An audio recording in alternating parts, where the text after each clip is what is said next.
Welcome to the Power Rankings Show, aka the Power Rankings Podcast. Marcus is already jamming to the synth. Oh, So good. The thing is that Tecmo knew what they were doing. Oh yeah. And so did all the video game companies back then with their music. Then it got a little bit too serious with your generation's games. There's no more silliness anymore. That's fair. No? Okay. It's fair. It's whatever. Little did you guys know, this is not the picks version of the Power Ranking Show. This is the Marcus and I go through all the bad video games of 1991. Oh man, can you imagine how many hours of podcast we could do on that? It would be just hours and hours.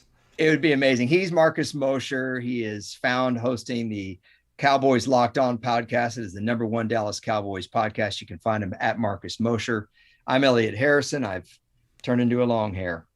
That's all I have to say about that. We've got to do some week picks here. We're not just week. We're going to do some week picks. WEAP. Those would be all of Marcus's picks. And we got week 4 picks here on the way.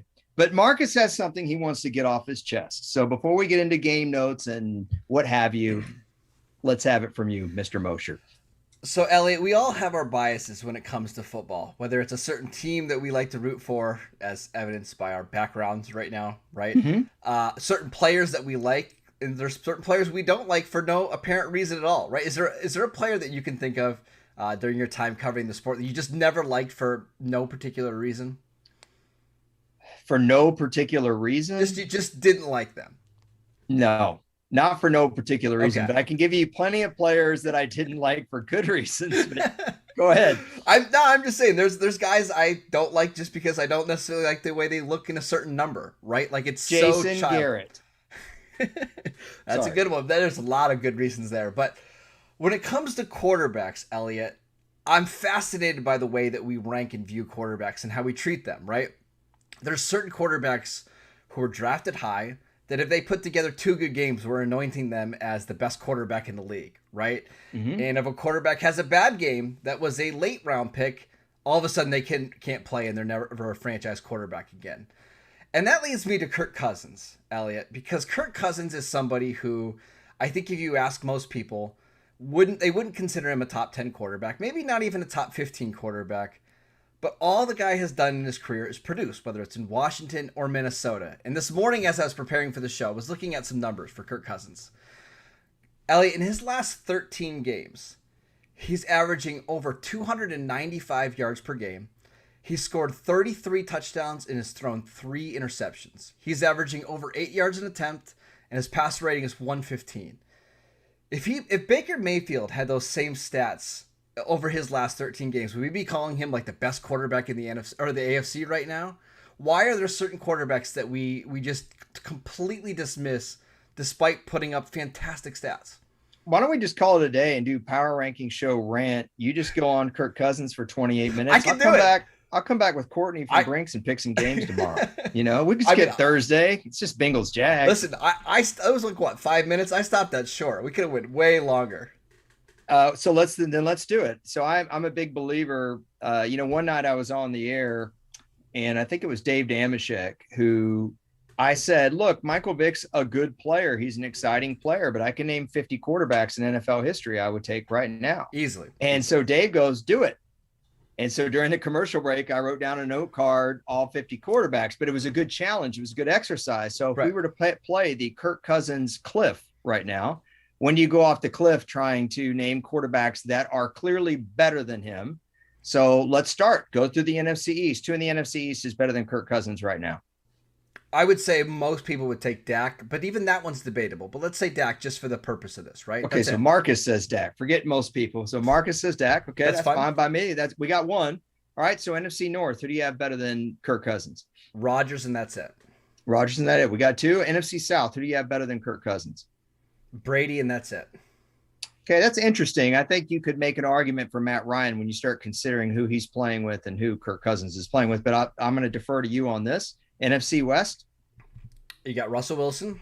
Mm-hmm. You got Matt Stafford. Okay. And I'm not quite there with Kyler. I would say just those 2.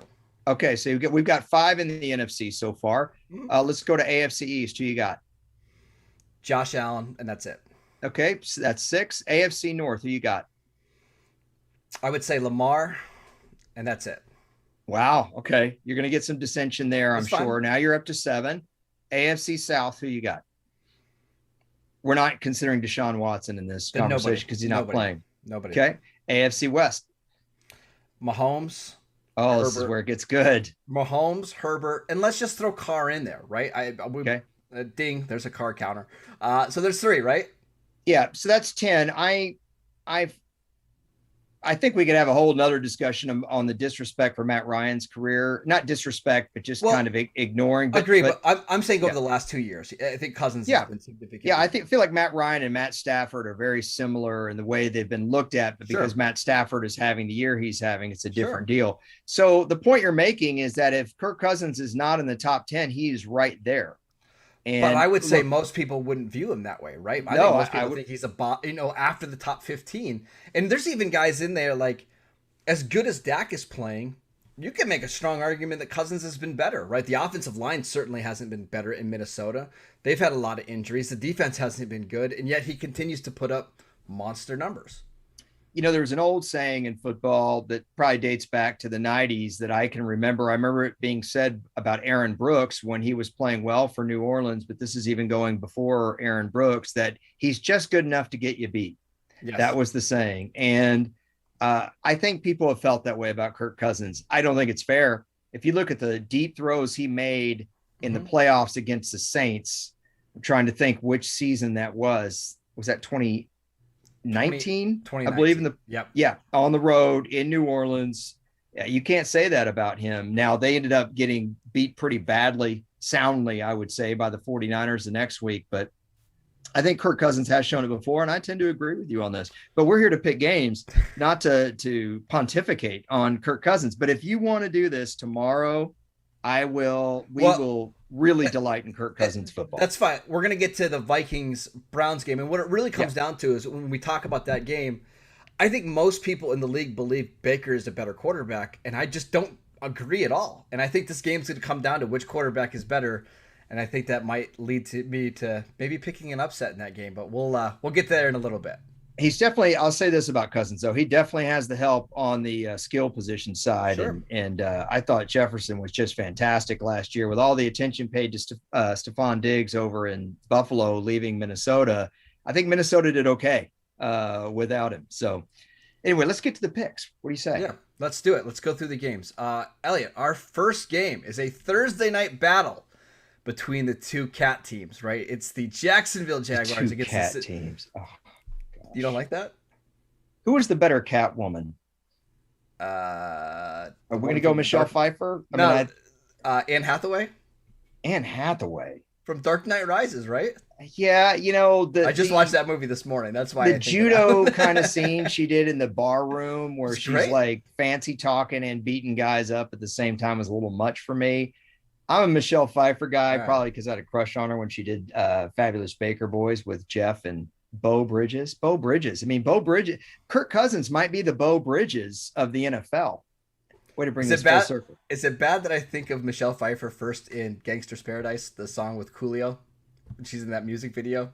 The fact that knowing you the way I do, I would expect you to quote Toby Keith before Coolio. So I'm impressed just with the Coolio mention. Okay, so how are you seeing this game? So Jacksonville is the 7.5 point underdog in this one. I don't know, Elliot. These games are so random. Like, are the Bengals really good enough to be giving away 7.5 points? I don't know. They're at home. I know they are at home. They also have a lot of injuries. No Jesse Bates, no T. Higgins in this game. I think I'm rolling with the Jags just because it's too many points, but the Bengals are the far better team. All right, so I'm going to concur with you on this one. We've got Bengals straight up. We've got Jags to cover the spread. This should be a very low over-under. Now, Marcus doesn't like it when I look, so I don't look at the spreads. I don't look at the over-unders. In fact, my whole time of picking games professionally, I never did when I pick straight up. This has got to be a low over-under because the Bengals defense has been playing well. Trevor Lawrence has been a turnover machine. Other than last week, the Bengals haven't been able to protect Joe Burrow. Mm-hmm. So there's no way this should be higher than 45.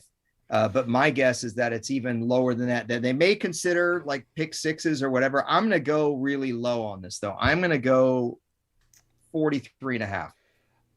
I think in a normal week you would be right, but Thursday games are always high scoring. It's 46. We saw So Washington. they adjusted for Thursday. Yeah, Yeah. yeah. And we saw like Washington and the Giants. That was a high scoring game. Even last week, the Panthers Texan game was a little higher scoring. I just think that has to do with it. Probably right. They're I'm always good. the toughest games to pick. I'm good not talking about the Bengals and Jaguars anymore. Are you? Yeah. Okay. Yeah. Let's move on. All right. The next one, the Tennessee Titans against the New York Jets. The Titans are 7-point road favorites. Excuse me, we're on the wrong game. I got the wrong one at the bottom. It's actually. You need to get your act together. Listen, I'm not perfect, Elliot. No. I'm sorry, I'm not perfect. It's Eagles and Chiefs. The Chiefs are on the road in Philadelphia. The Chiefs are 7-point favorites in this game. Who do you got? The Chiefs have not been playing well. I've told you their problem is they've been dilly-dallying. Their defense has been a major problem. Patrick Mahomes has had not just errant throws, but balls that he's forced that he shouldn't have, but he's gotten away with those in the past. I could go all day on Philadelphia's offense.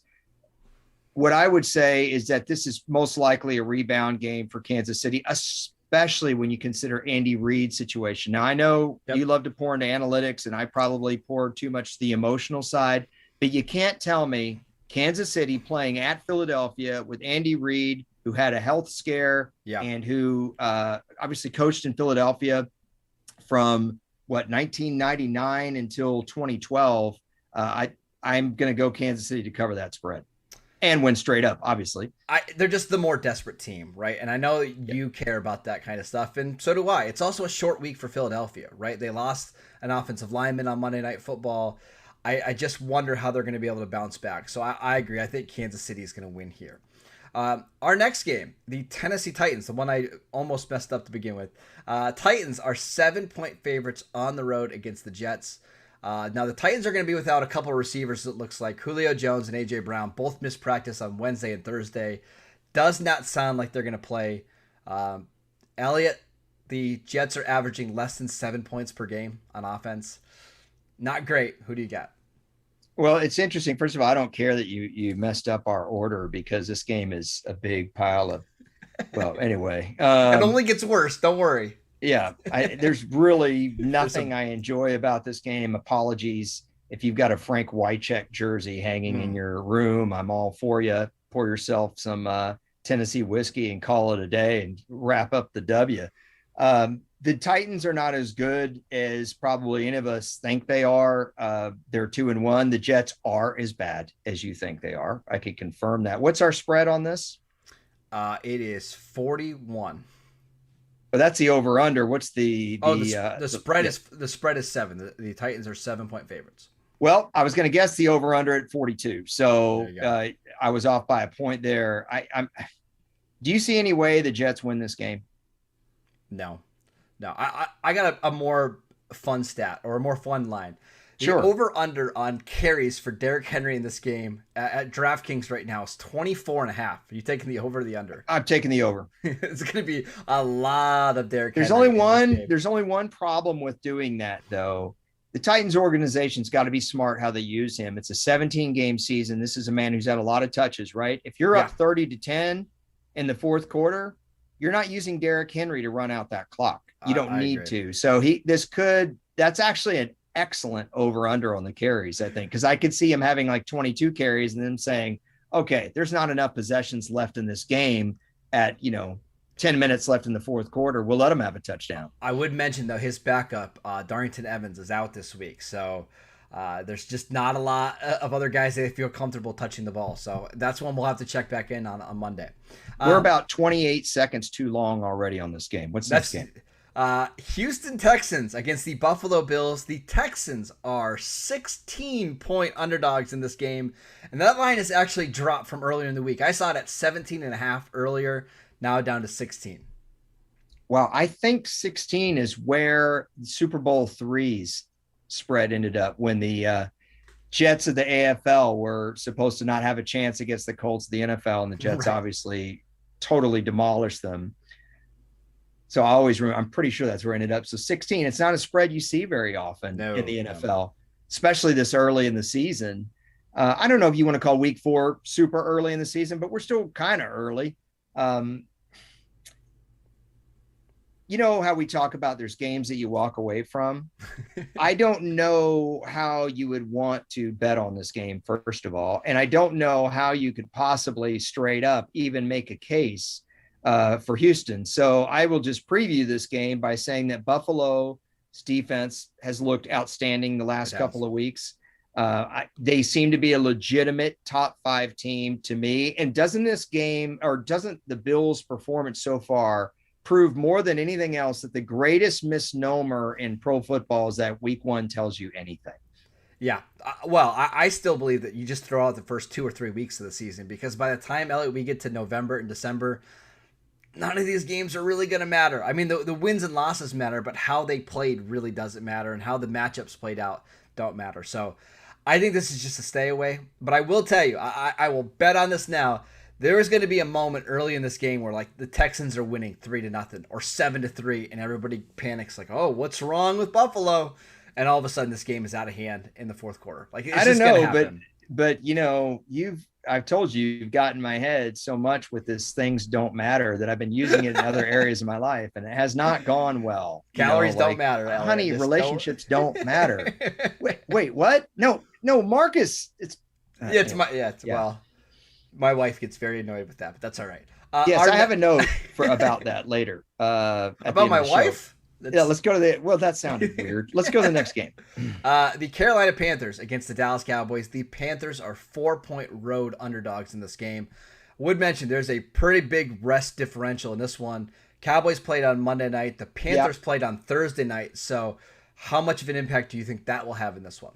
Well, both teams are dealing with injuries right now. The Cowboys have been without DeMarcus Lawrence. They've been without Michael Gallup. They're not going to have Michael Gallup for this game. Yep. They've been without Lyle Collins. That's not an injury, but they will not have him for this game. But, you know, obviously none of those are the injury headliner here. CMC is the injury headliner.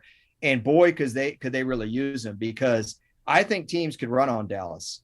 You know, Dallas is still, I know people are all jacked up about Parsons, and I get it, but the Cowboys are still mixing and matching their linebackers in their front 7 configuration. And while that can be great for fewer plays, i.e. your defensive players stay fresh, when a team comes and pounds the ball right at you, which Carolina can do when CMC is healthy, that can be a problem. And we've seen the Cowboys linebackers in coverage in the past. I do not like the idea of them covering him. They won't have to. So can Sam Darnold win this game? And how do you feel about the 4.5 points? I feel like that might be a hair high. Yeah, so depending on the sports book, it's 4.5. So make sure you're shopping around for the best line. But I would say that the Cowboys' defensive line is incredibly thin right now. They're without 6 front 7 guys going into this game on a short week. It makes me nervous, Elliot. The other thing I'd mention, the Cowboys have 8 turnovers in the first 3 games of the season. At some point, they're going to regress back to the mean. So if they're not getting turnovers, how good is this defense? I don't know. I think that's just too many points. I think this is a field goal game, so I'm taking the Panthers.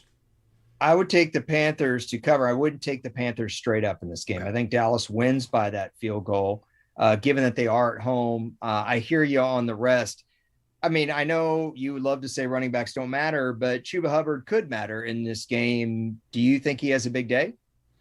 I do. I think Carolina is going to realize that the Cowboys are just so thin at defense or defensive line that they're going to have to run the ball. And this is going to be the best way to protect Sam Darnold. I still don't trust that offensive line, so I'm looking for Hubbard to get 18 to 21 touches and to be effective. I think this is a CeeDee Lamb game. I think we're going to see a big day from CeeDee Lamb. So we both like the Panthers to cover that. We like Dallas straight up. You do like Dallas straight up, or do you like Carolina straight up as well? I kind of like Carolina straight up, especially when you're looking at the money line odds. You can get them plus 210, plus 220. I just think the value is on Carolina in this game. All right, let's easy with the technical jargon here. Okay. I like the Panthers to win. There you go. How's that? Is that as easy as this? Yeah. This is your favorite game of the week. It's the New York Football Giants going up against the New Orleans Saints. This game is in Louisiana. The Giants are 7.5 point underdogs in this one. This is a line I stay away from. The Giants have been very much in their last 2 games. They should have won at Washington. Mm-hmm. I don't think they're as bad as 0-3. Neither do I. This is a very emotional game for the Saints. I really don't feel comfortable betting on this game. If I'm a bettor, I definitely take the Saints straight up. This is a game I'd like to know what the over-under is, though, so I'm going to just give it a whirl here before you tell me. It can't be very high because the Giants cannot put points on the board, and New Orleans defense is so good, but I don't necessarily trust Jameis Winston yet either. So I'm going to go with 45 even on this. It's way lower. It's 42. It's one of the lowest over-unders of the week. That might be too low, Marcus, because here's the problem. Turnovers. Yep. The Giants could turn it over. The Saints could certainly turn it over. Like I said, I don't trust Jameis Winston. When you have turnovers, you have points. It's not just about the offenses. One note about the Giants, though, they've gained 1,051 yards so far. That's 350 yards a game. That is certainly not paltry output. And I just want to use paltry in a sentence. But they've only scored 56 points. So they're just not able to punch it in.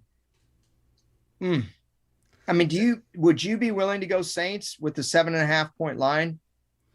So I thought you said poultry, and I was thinking about the chicken I was going to have for dinner tonight. Poultry. That's not.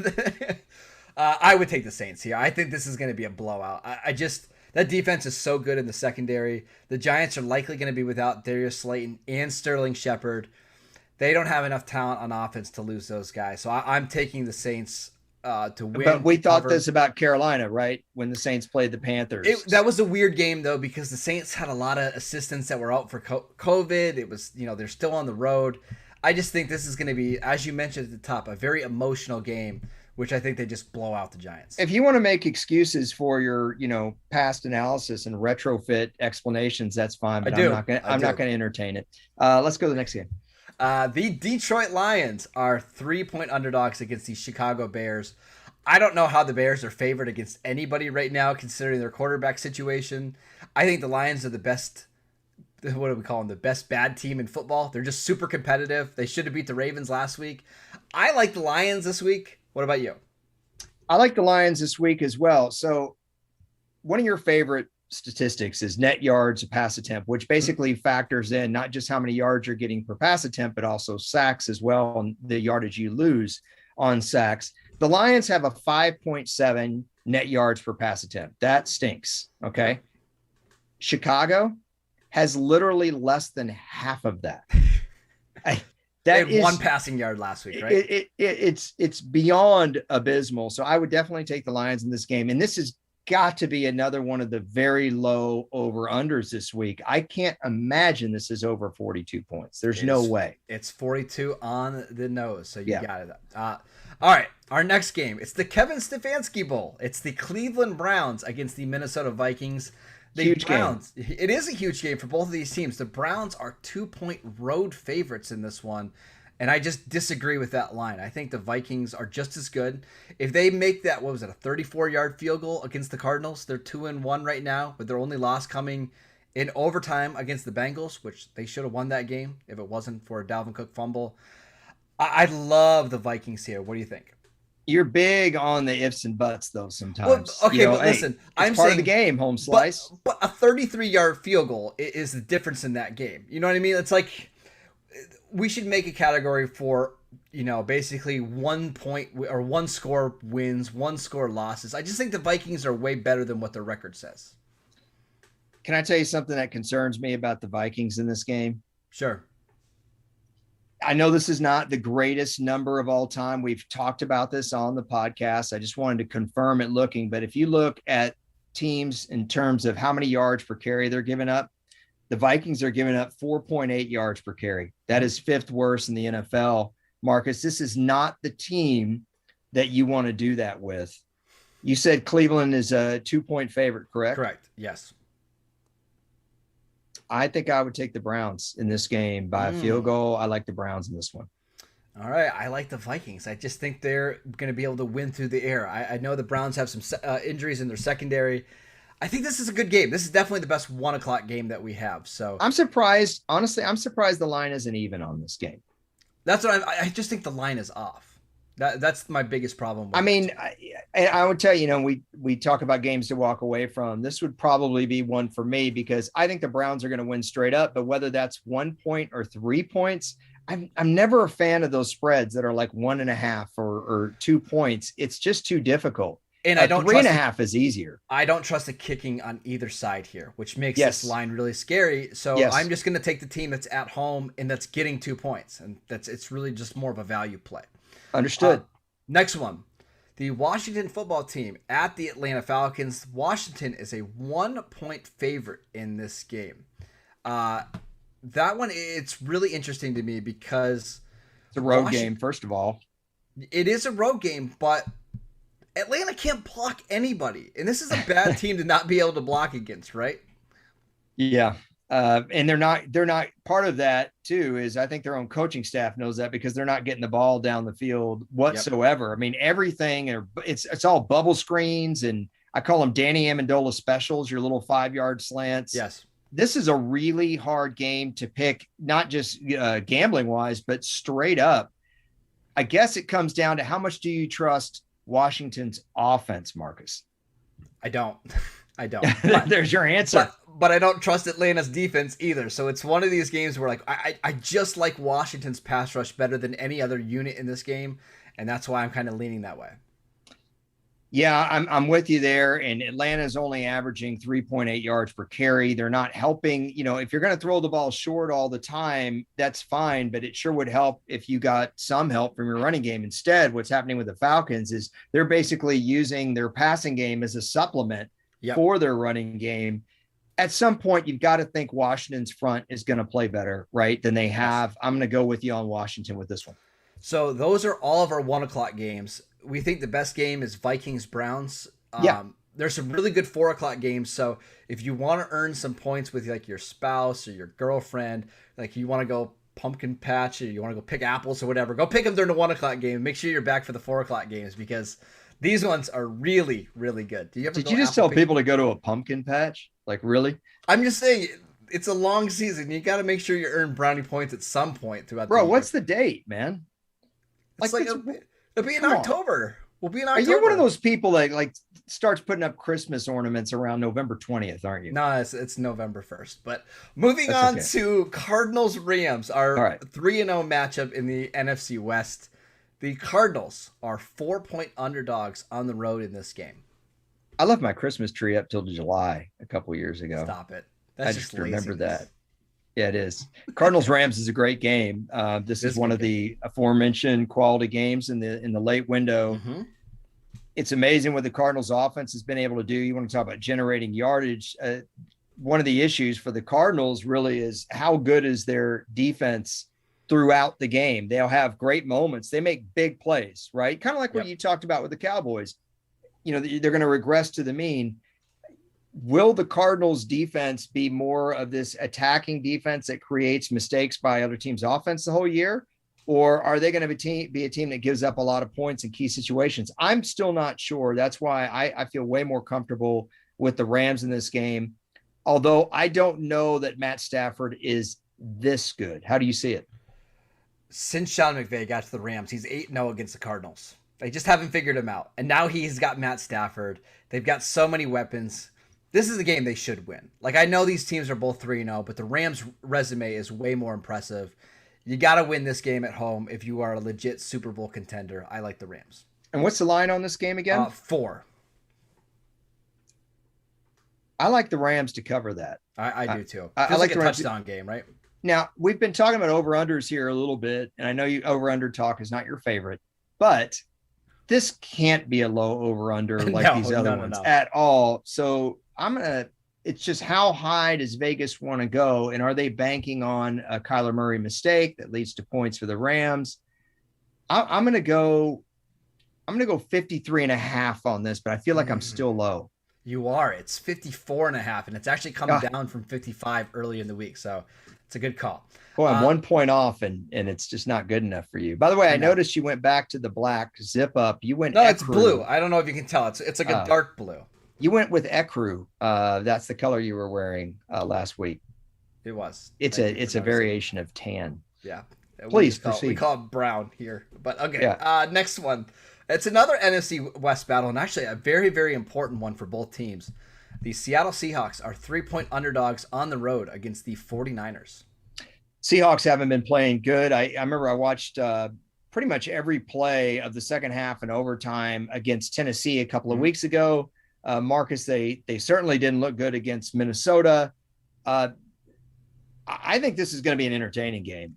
Do you remember when everyone talked about Steelers Ravens? Man, to me, for about 3 years, Seahawks 49ers was as good as it got in the NFL. I even liked it better than Colts Patriots. It was as good as probably since Dallas, San Francisco, or maybe Green Bay, San Francisco. So was it 2019 where basically the division was decided by 1 yard in week 17, right?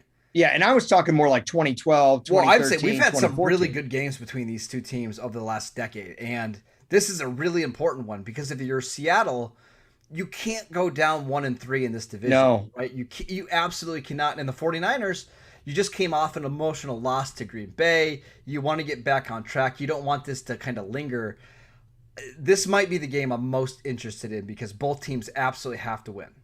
Everything analytically in me tells me San Francisco wins. The way they've been playing, their defense, they got beat by some Herculean throws and by some tactical mistakes that I think they will work out. However, the emotional part of the game, doesn't this just feel like a game that Seattle comes in and says, okay, we got to right the ship. Yes. We cannot go 1-3 and Russell Wilson doesn't let them lose. I agree. It's a game that I think Russell Wilson has to play well, and I think he will. I like the Seattle Seahawks to win this one outright. And what is the line on this one again? The Seahawks are 3-point underdogs in this game, and the total is another huge one, 51.5. You know, I actually think that total is too high. I would go the under on that, and I would take Seattle. I would double hook this one. I agree. All right, our next game. It's the Green Bay Packers against the Pittsburgh Steelers. This game is in Lambeau. The Steelers are 6.5-point underdogs. That line has moved a little bit. It was 7.5. Now it's down to 6.5. Well, I don't blame the odds makers for moving the line because the Packers are a little bit difficult to predict. They've been a little bit herky-jerky. I wish they would run the football more. I want to pull up their rushing stats right now. I thought I wrote it down with my trusty pencil. Now, to be fair to Green Bay, they've played some good run defenses in the Saints and the 49ers. So I just don't think they wanted to beat their head against the wall when it comes to running. Yeah, Aaron the Lions are world beaters. I agree. No, they ran the ball well in that game, though. You know, Aaron Jones had 4 touchdowns in that one, right? Yeah, he had 4 touchdowns, but I've got the rushing numbers up right here. They have 239 yards on the year. That's about $80 per shot. 3.4 yards per carry, Marcus. Now, yards per carry, again, it's a little bit of a subjective stat, but I think it's subjective when you're in the 4.0 to 4.2 range. Could it be higher? Could it be lower? When you're at 3.4, that's bad. And not only that, Aaron Jones, I think, is a great talent. I thought that was one of the bigger moves of this offseason, him staying. We always talk about the guys that change teams, not as much the guys that stay. And I just think they need to get the ball in his hands more. And if not him, what about A.J. Dillon? Right. So who do you like in this game? So you just want me to get to the bee's knees? No. I actually Go ahead. I like Green Bay to win by a touchdown. I love a 6.5-point line. Because with a 6.5-point line, it's great. They win by a touchdown, you're good. I like the Steelers to win straight up. And you're crazy. No. Allow me to explain my reasoning here, Elliot. Just don't jump down my throat. I know you want to, but you know what? Look at some Cowboys posters. I got to plug this in. Mike, I'm just talking to the abyss right now. The listeners are out there listening. No, I'm here. I'm just plugging in. All right. Mike Tomlin does this, right? Like, he drops dumb games at home against inferior teams, but they win games they shouldn't, right? They go on the road and play well. They did it already this year against Buffalo. They need this win when we're talking about the emotion, right? Like, they absolutely have to have this game to keep up in the AFC North. They're getting some guys back on defense. TJ Watt's going to be back. Alex Highsmith is going to be back. Green Bay's offensive line missing David Bakhtiari. They're missing Jenkins, who played left tackle a couple weeks ago. I just think this is a game where Pittsburgh pulls out the kitchen sink. They throw everything at Green Bay, and they win like a 20-17 type of game here. And I think that's all wrong. I think Green Bay wins this game handily. I think the Steelers are as bad as you've said they are. I want you to trust your football gut which might be sizable at this point. I haven't seen you in a while. But I'm marking this down timestamp wise so I can put it up on Twitter on Monday. Marcus Mosher correctly predicts a 6.5 point underdog to win straight up in Lambeau. I'm just, hey, I'm one to talk as I talk to you getting McDonald's French fries and a vanilla iced coffee last night. So I'm not one that should really be talking about guts, or plugins. My little plugin is just off here. That's all right. That's all right. We're going to move on to the next game. Well, I just want you to see the Drew Pearson pictures behind me. I don't know if you can see that one right over my shoulder. I can see it. He had one of the best hairdos, and when he would pull his helmet off, his hair would pop out. Drew Pearson, great Cowboy, probably should be one of the jerseys that you have behind you, but we can talk about that another time. Speaking of big guts, the Ravens are going to be getting back Brandon Williams, who is their really good nose tackle in this game against the Denver Broncos. That was a terrible segue. It was a terrible segue. I see our producer in the back just laughing, by the way. Yeah. The Ravens are 1 point underdogs in this game, and I absolutely love the Broncos here. I love everything about the Broncos, except that you were talking about the Bengals injuries. The Broncos have had some really tough ones themselves, Marcus. And, you always get to that point of no return, where, or when is it the tipping point with injuries? And actually Baltimore was a team that you thought they had hit that tipping point and there was no way they could beat Kansas City. They almost didn't beat Detroit last week, so let's just calm down. It took a 66-yard field goal to beat Detroit, so they are there, right? They are getting some guys back. Justin Houston is coming back. Brandon Williams is coming back. Lamar Jackson missed Wednesday and Thursday practice with a back injury. Not great. I think he's going to play, but just something to keep an eye on. Yeah, I like the Broncos in this game as well. I would take them. This would definitely. I hate using the word lock, but I really like the Broncos in this game. Denver's also very, very good at home early in the season. And with Baltimore having so many injuries, you just wonder how their conditioning is going to play at Mile High. So, all right, our Sunday night football game is the one that everybody is looking forward to. It's the Tampa Bay Buccaneers against the New England Patriots. Brady returning to Foxborough. The Buccaneers are 7-point favorites in this game. They should be. New England hasn't proven it yet. It's going to be an emotional night there. I just can I kind of diverge off of the hyper analysis of lines and matchups and some of the other nonsense you mentioned in the Steelers-Packers game? I don't understand people that are going to boo Tom Brady. Do you think there's going to be booing? Because I don't. Well, there's been speculation about it. And my guess is that people wouldn't. But, as a longtime NFL fan, I can tell you I never knew a Patriots fan in the early 90s. I didn't know one. Not one. I don't want to say that's a homer fan base because I think Celtics fans and Red Sox fans are very dedicated. But Patriots fans, no. Maybe Bill Simmons. But, it's just, I don't want to say Tom Brady made that team relevant again, because I actually think Bill Parcells and Drew Bledsoe were more responsible for making them relevant. At least they got them into the playoffs, really Bill Parcells.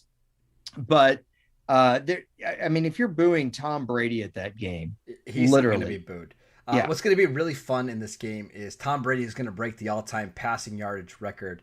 And I'm predicting it's going to be a pass to Rob Gronkowski, like right down the middle, right? It's what's going to happen. That's going to be a cool moment with all the Patriots fans in attendance. So I'm really looking forward to I think it's going to be a pass to Ronald Jones off the bench, who never catches anything, who's in the coach's doghouse. That'd be more shocking than Brady not breaking the record during his career. So right. Okay, well, we both like the Bucs in that one. I was going to say, you got the Bucs -7. I think this is a blowout. I think this is a game that Brady tries to light up the scoreboard. Like, there's going to be a certain point where it's like, okay, this game is over, and Brady's still throwing, because I think he wants to put up like 40 points in this one. I like the Bucs to cover this pretty easy. Okay. All right. I'm with you. Our last game, and this is an absolutely fantastic Monday Night Football game. It's the Las Vegas Raiders taking on the Chargers. The Chargers are 3-point favorites in this one. I don't know how you root for this game. It's Derek Carr and Justin Herbert. Like, what are you going to do? I know. I love both these guys. I mean, I think really what this game comes down to is something that is not near and dear to your heart. I think it comes down to the running backs. I think if the Chargers can get it going on the ground, they win this game, period. And they cover. Peyton Barber, I know he had a big game last week, and you're probably saying, well, why does the running game matter in this game? Because both of these teams are putting an immense amount of pressure on their quarterback. Derek Carr is a little bit used to that, but Derek Carr, his offensive line is still shaky to me, Marcus, and I worry about that. In terms of the Chargers, Justin Herbert, we have to remember that this is only going to be his, I think, 19th start as a pro. Yes. I'd like to see the Chargers get involved more. I know with Eckler, they were being a little bit careful. He got more touches last week, but this would not be the worst time. I think you can run at the Raiders. Do you disagree with that? I don't. And I like the Chargers to win this game. I just think Herbert's playing at such a ridiculous level right now. The Raiders have had some really emotional, long games, 2 overtime games already against the Ravens and the Dolphins. I think they're going to slip up here. It's a tough game for them. I do like the Chargers to cover the spread. Yeah, I like the Chargers in this one. This should be a high over-under, though. This should definitely not be a low game. Not that the Chargers have played track meets, but both of these teams have proven that they can put up points. There's no way this over-under should be under 50, and my guess is it's not. No. But I don't think it's high into the 50s either. I'm gonna go 52.5 on this. It's 52. You're pretty good at this, Elliot. Not too bad. That's it, right? That's it. Do you want to say anything else about Kirk Cousins? I'll give you the last football word. I have the last word, but I'm going to give you the last football word. Really excited to watch tonight's Thursday night game against the Bengals and the Jags. We get to see 2 first-round picks, our former number 1 overall picks going up against each other. I think you guys should listen to our Friday show. Maybe we'll talk about that game a little bit and continue our discussion on Kirk Cousins. Yeah, we are always on Brinks TV on Tuesdays and Thursdays and where you get podcasts. And then Friday, we do an audio only. You can find that on Spotify or iTunes or LinkedIn, MySpace. Wherever you get podcasts, right? Bumble podcasts. Swipe right on us. My little note for the day is not a football one. It's one that I thought about. There's a sportscaster in Dallas. He's kind of a legend named Dale Hansen that retired. And they were talking about his writing ability. And I know that your podcast Locked On is on WFAA.com sometimes, which is where Dale Hansen worked, but they were talking about what a good writer Dale Hansen is. Even when when you're talking about what an anchor is writing, a lot of these things are short. And it really made me think that it's good for all of us. This is your life advice from your football podcaster. Take a moment and write something today, even if it's just a little sticky note to your wife saying, hey, thanks for the help around the house. Thanks for, your support, whatever it is. Or if you keep a journal, there's nothing wrong with keeping a journal, whether you're in your teens or your 50s. But let me tell you, when you just sit down and write some thoughts down, no matter what it is, or write a card to someone else, or write to your spouse, thanking them for their support, it makes you feel better. It completes the day. It's going to make the rest of your day. That's my friendly advice from your football podcaster. Or in Marcus's case, thank your wife for paying the bills while you get to do football podcasts. So, I'm not upset about it at all. I was writing something down before you really interrupted. I wrote running backs don't matter on here, but I'm sure you did. So there you go. That's what I wrote.